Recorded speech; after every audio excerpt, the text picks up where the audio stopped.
Hi again then guys, and welcome to episode 12, and as I teased in this morning's top speed video, today's episode is of course for the Nissan Fairlady Z JGTC model. Now there are two different versions of this car. There's the premium model, which is this version, the Xanavi Nismo Z, and there's a non-premium version which is slightly cheaper, which is the Xanavi Motul Z. Now interestingly, the differences between the two cars aren't so much in the premium model's favour. In some ways this car is superior, but surprisingly, in some ways the non-premium version is actually superior. Now as I said, the non-premium car is slightly cheaper. It's around 200 grand cheaper actually, it's 750,000 compared to this car's 950,000.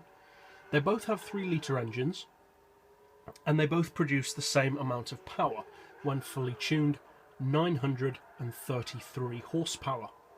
However, and this is a bit strange, the two cars produce massively different amounts of torque.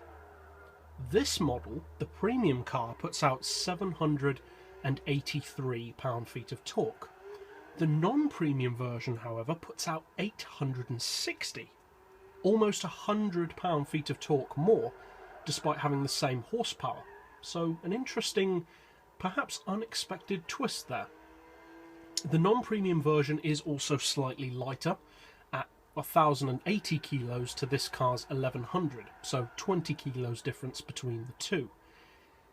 The power-to-weight ratio on this version is 848 horsepower per tonne, which is one of the highest of the JGTC class, and its PP is also a very high 668.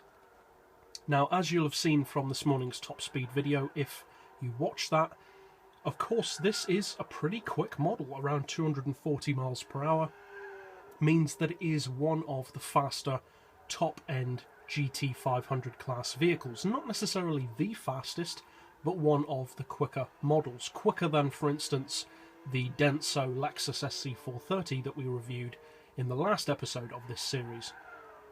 Overall, the Fairlady, it's one of those cars which everyone kind of knows it's going to be good. It's been in the Gran Turismo series for a little while now, and it's become quite well known as being a reliable racing model. It doesn't really surprise you with its handling. It's very dependable, it's fast, it's reliable. Not in terms of mechanical reliability, of course, I'm talking more in its ability and all-round track potential. It's a very reliable car. It copes very well on most tracks thanks to its very good handling, but also great straight-line performance. And overall, at 950,000, yeah, it is one of the more expensive models, but it's still a very good value-for-money car. And actually for many of the same reasons as I said about, again, the Denso Lexus SC430. Those reasons being very high straight-line performance, but also the handling to back up that straight-line performance.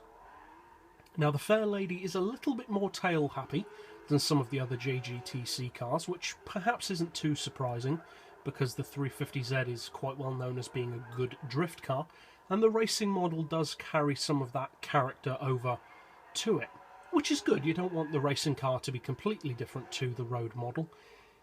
However, the handling, although as I said, is slightly more tail-happy than some others, is still far from being undrivable. It's still a very, very good handling car, and it doesn't spend all of the time going sideways around corners, of course. It's a very good handling machine, with more than enough grip to take down most rivals.